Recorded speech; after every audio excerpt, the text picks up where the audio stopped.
Don Kelly, what's going on with you, man? Oh, man, I don't know. There's a lot going on. Starting out with, wow, where to start? I guess the first thing that's affected me most recently is this Selma movie that's come out. Oh, you like that? Selma's good? Man, was it good? It was off the chain. I mean, it was so much information. Have you heard anything about it? Checked it out yet? I mean, Selma was pretty good. You saw it? Oh, man, well, I saw pieces of it. I was kind of busy. You saw pieces of Selma. Yeah. Wasn't intriguing enough for you to pay attention to the whole movie? I mean, I was trying to pay attention to it, but I had a lot of work to do. I was like fixing computers, and building the website. Whoa. You know, I mean, you got to multitask nowadays. I can't just... Yeah, but... See... Selma and fixing computers. But see, and that's my websites. thing with those type of movies. It's hard to, they don't capture my attention for 2 hours. And I feel like I know the story of Martin Luther King. I know it's very important for our generation, but it's really hard to just keep my attention, for how long was that movie? About 2 hours? It was pretty close to 2. It was a strong hour and a half for sure. So that's what I'm saying. Like, it's hard to, there's very few movies that could teach me a history lesson and be, keep your attention. Right. So, I mean, and I did have a lot of work to do. I had to get this website finished. But how do you do work on computers and build a website in a movie theater? First of all, it's hard to see.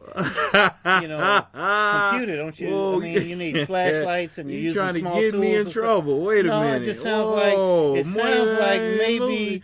You didn't see the movie like the way you should have seen it, like in the theater. How did you see this movie? Did you go jumping to conclusions? Well, I'm going to jump to the fact that I know some people go to Subways and other places like that, and there's a guy walking around, got that movie. Okay. Did you get that movie? Bootleg? Whoa, who said that? Well, I know I did not employ another black man by buying that movie. That would be good because I did employ at least one black man. So you did bootleg it? I mean, there are certain websites. Okay. Well, let's look at it this way. I mean, but we as black people in the entertainment industry, whether it be music and or movies, it's hard enough for us to make a living. And don't you think we should support one another? I mean, I know you're trying to support the brother with the hustle, but the bigger picture is all the people in Hollywood, in Atlanta, New York, Chicago, wherever these movies and entertainment's going on, don't you think we should support them as a whole so we can further our cause in entertainment? Okay, so you're saying I should support every black movie that comes out? Yes. Good or bad, you should support every black movie. What's the last Kevin Hart movie you paid for? Well, we're not talking about Kevin Hart. Oh man, he's black.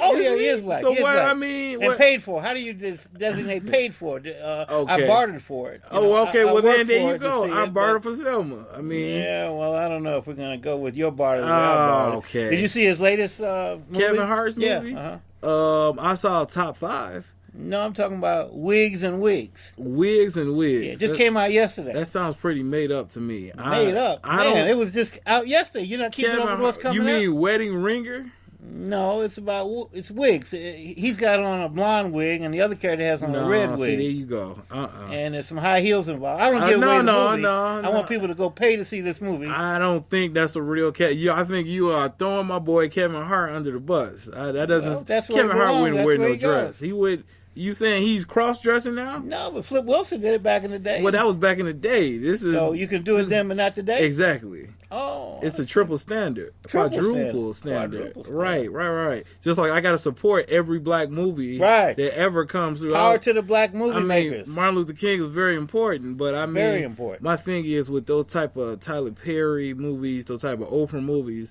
they just try to drill black history into it. Just because it's a black movie about an important person. Martin Luther King did do a lot for the movement. Malcolm X did do a lot for the movement.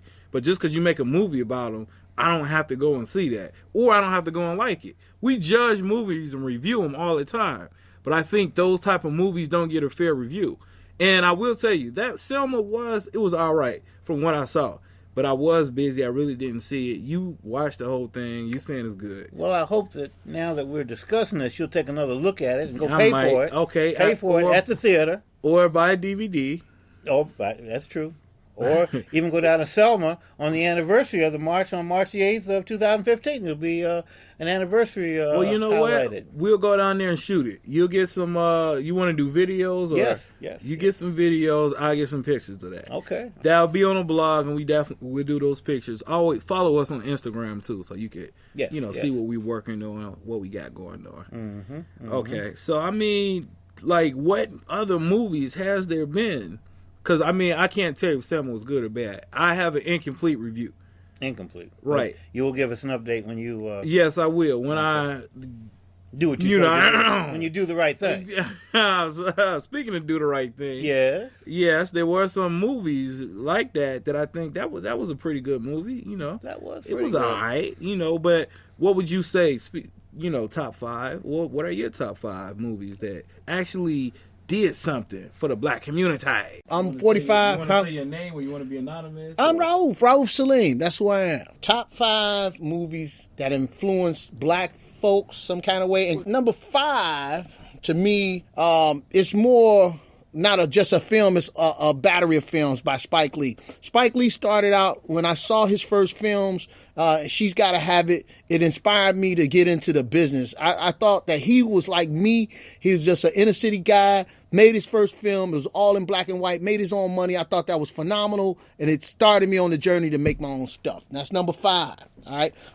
Number 4, I guess it's this movie called The Spook Who Set... Well, I'm going to put The Sweetback. This is a toss-up. I ain't really have a Sweetback. This is Melvin Van Peebles produced this piece. It was the first what's called Black Exploitation Now, but it was really a movie about empowering black men. It was called Sweetback's Badass Revenge. Now, this dude was awesome. He was like James Bond, but he was black. He could get the girl. He was kicking ass. That was incredible to me, and it was groundbreaking. But they turned that whole movie around on us. They made some goofiness out of it and turned it into something, spun it all the way different, and it fired on the community and turned into black exploitation movies that they really exploited, and it didn't even get the recognition that it needed. But it inspired me. I love the genre. All right, the number 3 is going to be The Spook Who Sat by the Door. Now, this was it was a book originally about this black man who was a member of the CIA. He was like the first one, and he got the intelligence to empower the community to arm themselves and to use that reconnaissance to empower the community to fight for themselves. I like that movie. A lot of people haven't heard of it. All right, number 2 would be Roots. You know, because Roots was just, man, when I saw that movie, I was hurt. I mean, it was like, it hurt me. You know what I mean? My family was a family of activists anyway, so it wasn't that hurt me. What hurt me was the way that we were depicted in a certain kind of light. It really didn't show... because I was raised to understand things a certain kind of way. When I saw Roots, it just made me mad and angry, but it impacted me. It was great to see that somebody had the foresight to go back into our culture to even have a groundbreaking film like that. So it was incredible. Roots is number 2, but number 1 is a modern film called Hidden Colors. It's a whole series of these films that really tell a documentary style of some things that a lot of African Americans don't know about themselves, and I think that's number 1 impact. There we go. Top 5, baby. Well, you know, I have to look at it from a personal standpoint. It's very hard to put it into a top 5 position without me kind of explain my whole perspective on black entertainment in the movie industry. And that being an old schooler, a senior citizen of sorts, I have to go back to what influenced me as a child and coming up through. And the first thing that kind of affected me was television, which leads to the movie thing, because a lot of people in television did movies, and that's the first thing that I saw.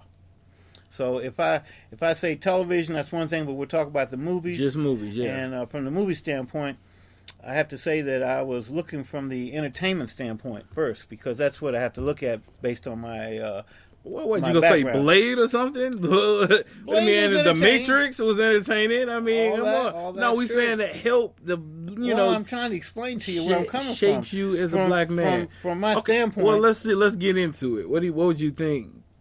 What's your number 5? Just on, I don't have on the top of your five. head. I don't have a number 5. I'm trying to explain from where I'm coming from with the whole process of it. I looked at it from an entertainment standpoint. So we're looking at movies like Gone with the Wind. We're looking at movies like Guess Who's Coming to Dinner, because these were entertaining, and that's what we looked at until what we were presented with later on. And later on means that historically, similar to Selma, Malcolm X, movies like that bring more realization to me, which help people because all right, we're so you're too educating smart. ourselves. You're way too smart for me. We're trying to You made educate it hard. ourselves to show. I'm gonna go first. If we don't know where we come from, how we gonna get there? Wow. See, and that's these movies that that are coming out old now, school. we're looking at Selma. We're looking at another movie that just came out called 7 a.m.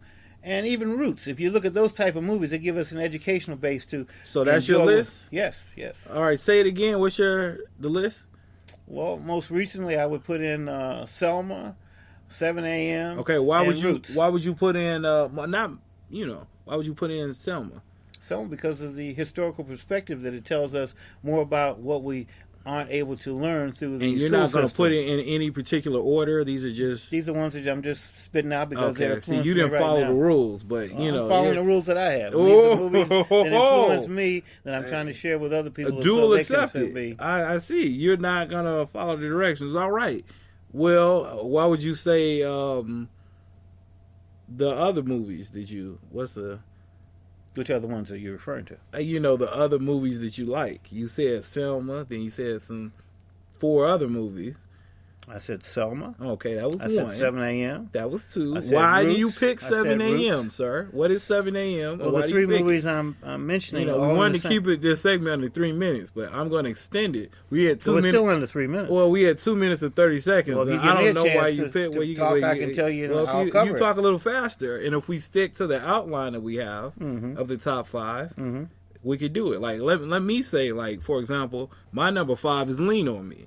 The reason why I picked Lean on Me is because that showed a really bad school of mixed race, not just black kids. They were black, Hispanic, and it was a coming of age. They did what they had to do.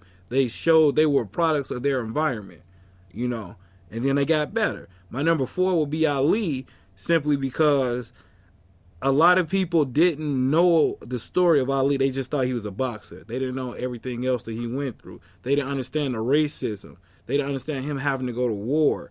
And Will Smith really showed that, and it was an inspirational film. And a lot of the inspirational clips we see now are Ali. He really inspired me as a person and as a black man. My number 3 would be Boys in the Hood, because it's the same thing. You hear about in the 90s and the 80s, you hear about black kids getting killed every day. But white America, or America, period, really didn't care about it. It was like, okay, this black boy got shot, next. That's normal. But they actually put names to this guy. This guy was going to college. This was a good dude.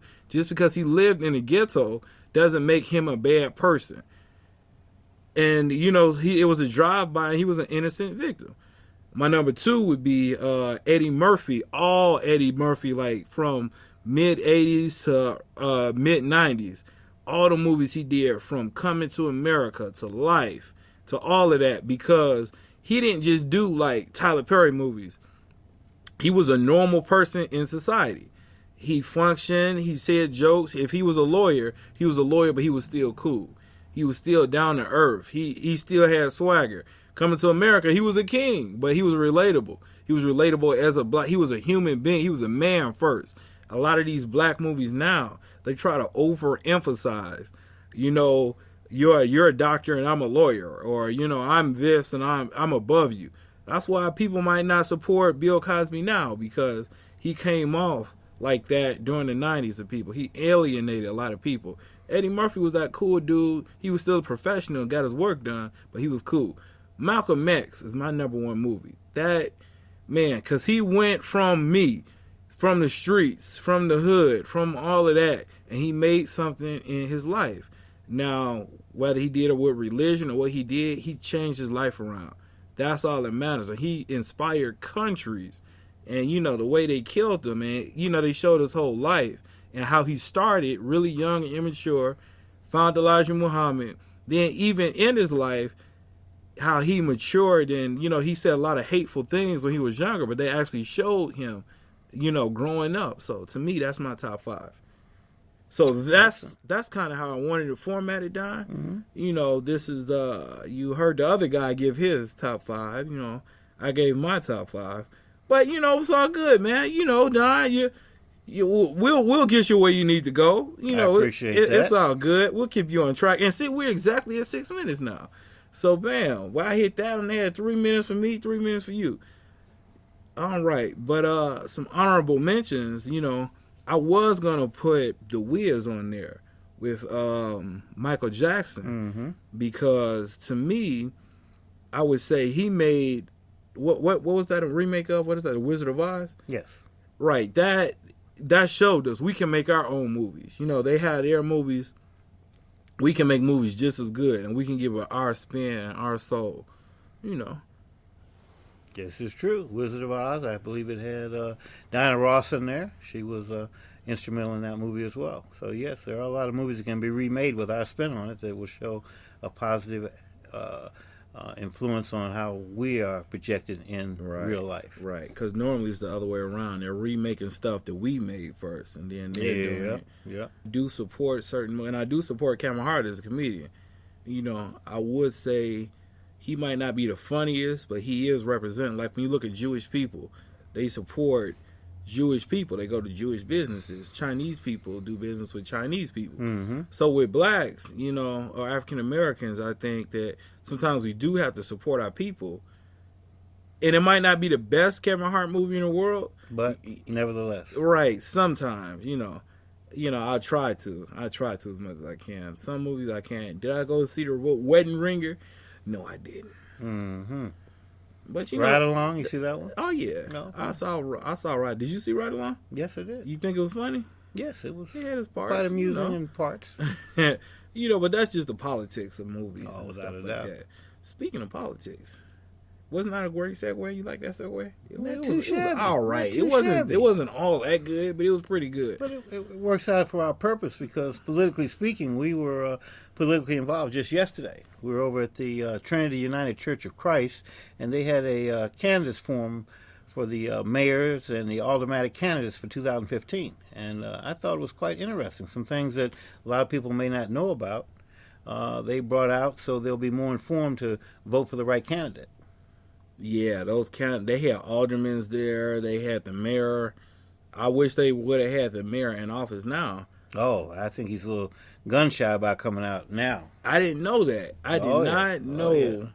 And maybe that was just because we were on like 95th and where's that? Not Damon. Just before Halsted, about 400 West 95th Street. Okay. So, yeah, Trinity United Church. And that's good for a church to do that. Because I used to think like a church should really not be in politics. But it's important. A church is in a community. They're a pillar of the community. They should have people to meet their aldermen and ask them questions. I did ask a question on Twitter. I asked, should marijuana be decriminalized? And they actually tweeted me back, the church, and said, we're going to add this, and we're going to ask them this question. They never got to it. They kind of... Because they were asking the candidates, you know, the average questions, run-of-the-mill, what would you do to decrease crime? And they were like, they all sound like they were running for president. They didn't answer the question directly, or a couple of them did, or a few, I would say, one or two, but the rest of them just gave these watered down answers. They were being politically correct, which is what politicians do. And that's not what we want, but that's what they do. But, you know, when you have 6 people running for one alderman position, you know, you have to find ways to win.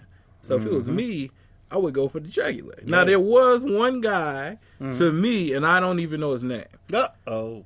Do you know his name? I don't know who you're talking about. Okay. You're talking, so how do I know? But you should be able to read my mind. Oh, okay. Okay. So he was a radio host for WVON for 10, 15 years. He taught, he had a show on the radio about financial things. I'm going to look him up. If anybody knows out there, leave a comment. Tell me this guy's name. But he made the most sense. Everything. He did get a lot of applause and a lot of positive feedback from the audience. But do you think he made sense? Oh, without a doubt. He was a strong and he was for the leader. 9th Ward, right? I believe so. They had the 6th, 9th, and 21st Ward aldermanic candidates there, talking their talk about what they would do and who they, what kind of policy. They were kind of against the guy that's there now. He's, if I can mention his name, I think it's Howard Brookins. He's a standing alderman. And all of them really talked about how much they're in the neighborhood, they live there, they go to church there, their kids are raised there and all that. They had a very homespun effect, and that's all very nice, but it boils down to what are you going to do to turn this whole thing around? And it all boils down to violence in the community. How do we help our young kids today turn this around by, why did we go wrong? How did we go wrong? How do we turn it around?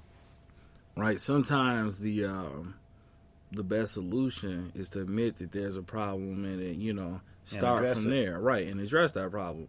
Stop the bleed and see what's going on. So, I think that when you play politics, a lot of times, if you don't give me a straight answer, I don't think you'll do that. So I try to shy away from those people where I don't feel comfortable with them. So, that's why I just felt comfortable with this guy because, or maybe he's just good from talking on the radio for 10 years. He's a good talker. That is a possibility. But there was a point, the current alderman, when the crowd turned on him. Yes. It was near the end. Yes. And here's the other thing, too. I don't know if they have it set up on a panel like this on purpose, but when they ask the questions, they start from one side, from like the left and go to the right. I would want to be that last guy on the left. Like, who sets up the seats? And because I noticed, like on CNN, they ask questions randomly, and they may start with this person. This has started with you, then we go here. Well, from this one, they were going from left to right, and the guy on the radio was on the right, so he did have the last word. So that was set up for him. I'm not saying maybe a little bit shenanigans going on there. I don't know. So you think it was relativism? Because he did go to the church. It did seem like he had a lot of members there. They clap when they introduce him before he said anything. A lot of people were clapping. And, so I might have to call shenanigans, Might be a flag on the play. But there was a time when the current alderman, for some reason, they asked him this question last, even though he was in the middle. The guy on the radio was on the end, but they didn't end up with him. For this very last question in the panel, they asked, who would you support and why? For mayor of Chicago. Who would you support for mayor of Chicago and why? Everybody else said, who? McAnally, or it starts with a F? I don't know. Oh, Bob Fioretti? Yeah, Fioretti. Most of the people said him. And, then all of a sudden, this guy, the sitting alderman, said, I would support Rahm Emanuel, and the crowd and he reacted said it was so much to stand like, guess what? He's the man. I'm with Rahm Emanuel. And then the crowd responded boo. With it was but they lost the nerve of it. Like they were disgusted. Like, are you? How could you? And that was it. And they asked him that question last.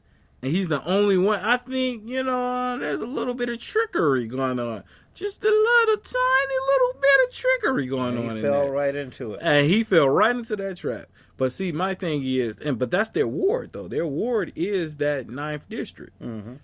So for the aldermen, that makes sense for them to meet at the church because that's their district. That's why they're there. Keep it in the community.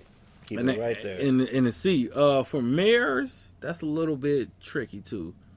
Because, in Chicago had the most dirty politics in the world. I'm sorry. And how do you mean that?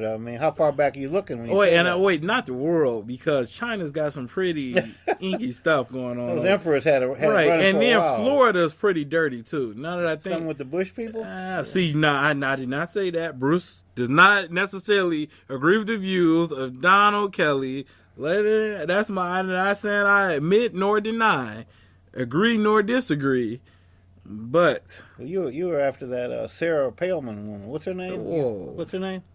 She was running for president, the first female. Sarah Palin? Yeah. You mean Hillary Clinton? No. Sarah Palin. One had black hair, one had blonde hair. So there's a big difference right there. Excuse me, I voted for Ron Paul. Thank you very much. Ron Paul. Was he one of them candidates of the what kind of party they have those funny names? Independent Party. No, he's not a Tea Party. Yeah, Don't you dare. Tea Party people. Don't you dare. Yeah. Well, I wrote his name in. No, I'm just kidding. I don't vote. I'm too cool. But look, here's the too thing. cool to vote? No, you want to know why I don't vote in Illinois? Because why don't you Obama appoints the senator appoints the electoral colleges to vote for the state. Mm-hmm. And Obama was going for president, so he gave somebody the job. So if everybody in Illinois voted for Mitt Romney, the state would still went to Obama because the electoral college would still cast a ballot for Obama, unless it was a tie, 50-50. Then they would count the votes. Mm-hmm. But other than that, electoral college does pick the man, right? And then they're picked by yours truly. So that's why. So you get the popular vote, and you have the electoral college. And then here's another thing on Twitter. People were saying last night that a lot of people didn't know a lot about the mayor. What's his name again? Rahm Emanuel. Mr. Emanuel. They just took Obama's backing, and they were so on them. They just shoot him right in the office. They said they didn't do a lot of research. They didn't know what he was about. But if Obama said he was the man, they went with it. And that's what a lot of people were saying. Is that a mistake, you think? To not do your research on anybody is a mistake. I mean, is it bad that and I was just kidding. President I was kind of forced or backed Rahm into this? Seemed like it was kind of a preconceived that's not. notion. I would say Bush did the same thing in Texas for somebody, and I would say that happens all the time. Even for like all type of crazy. It's not stranger things have happened. Yeah, that was a train of thought lost just there. Okay. But what I was going to say was, in Chicago, politics are dirty, but in Florida, people are counting. They were just disappearing, ballot boxes, and they're still finding them and stuff like that in the swamp, everywhere, at Uncle Phil's house. Working. Right. You voting for one person, one vote for Mitt Romney. And it's like, no, I'm voting for Obama. So, I mean, it's just all janky. It's janky. That's all I'm saying. There was a whole lot of skullduggery going on there. Yeah, a little bit of trickery, Mm-hmm. So, you voted for Mr. Obama both times? Without a doubt. Okay. He's the man. See, my thing is, for this next election, I'm not decided as far as president. Are you voting for Obama this time? Probably not. Unless he's running for, what if can he run for mayor of Chicago? Yes, he can. For real? Yeah. You can go back and... He can, but I mean, nobody does that. You don't step wouldn't backwards. That be so cool once if you're you did do that? the head of the class, you don't go back and start sweeping wouldn't you floors. be the coolest? Oh, you would be the coolest. You think, would you vote for him? Oh, man, I would work for him for free. If he did something like that, Obama, you got me and I got you if you do something like that. If you run for any office, I'm there for you. You would be his body double? I will do whatever the man needs at that point, yes. Yep. How about you? Does that sound like you're in favor of that sort of thing? I mean, I don't even, I don't know what to say. It's so much trickery going on with politics. Mm-hmm. I've lost faith in it. And that's why a lot of reasons, they have to gain my trust back. I put a lot of trust in Obama. I did. And I put a lot of trust, but then the Republicans stopped him. So it's like, even if Jesus runs for president, the way the Democratic process is set up, they can stop Jesus from coming back. I feel like, they could. But I tell you, I know all the Christians out there, no, Jesus is gonna come. You can't stop Jesus. You know the point I'm trying to make. Come on. But I just think that no matter who's in there, he's like the nicest person in the world, and they turned him into I don't know, man. It's like there's a lot of hating going on. A lot of hating. And he's got gray hair now. And, oh, man, that office beats you down. If you look at any president before and after, or before, during, and after, it takes its toll on a man, no matter who he is and what he stands for. If he's a good president, bad president, whatever position he's in, it does wear you out. Because you have the responsibility of actually the world on your shoulders. You have a finger that could end everything by the push of one button. Mm-hmm. And who wants that responsibility? I mean, not everybody wants it, but once you're given that role as president, that's what you got. That's do your have responsibility. That's your responsibility to the world. Not just the city. Yes. Who are you going to vote for presidential? Well, that's still an early field. They're just all scrambling around trying to find out who's going to do Let what me set now. a hypothetical on the table. Okay. You have Hillary Clinton versus who's the guy in New Jersey, Chris Christie. Yeah. Big boy Christie. Yeah. And Ron Paul running independent. God, Ron Paul. I mean, he's independent. He's a choice. Those are your three choices, though. You got an independent, you got a Democrat, you got a Republican. Those are the three choices. Wow. Since this is hypothetical, I'll have to go with. First, we have a word from our sponsor. Nah, right? Because we might lose them after we say who we support. Well, I feel you too. But see, that's my thing, and I want not just black people, but just people in general. Like when people say, "Did you vote for Obama?" and I hesitate for a minute, people get so mad at me, like, "Oh, you're a sellout and you're doing this." My thing is, I don't just give my vote to any. I don't say just because you're a Democrat, I'm gonna vote for you. Just because you're black or Mexican or Chinese or whatever, I'm gonna vote for you. I see what you're talking about. Like Ron Paul, to me, it depends who he goes against. If it was Bill Clinton versus Ron Paul, I'm gonna vote for Bill Clinton. Now, if it's Hillary Clinton versus Ron Paul, I might vote for Ron Paul. Now, if it's Chris Christie versus Hillary Clinton, I might vote for Chris Christie. He might seem like the most liberal Republican, and I think Republicans have shut it down. So they did what the ISIS people did. They said we taking hostages. And on that, if we don't win, we taking everything. You're not getting nothing through, and that sucks. And that's why I lost faith in politics, and that's why I don't vote. But by not voting, that kind of tarnishes what all the people that have sacrificed for you to have the ability to vote. See, there you go. You shame me in the beginning of this podcast for what you say. I'm just trying to keep it real. You accuse me of illegally bootlegging a Martin Luther King movie.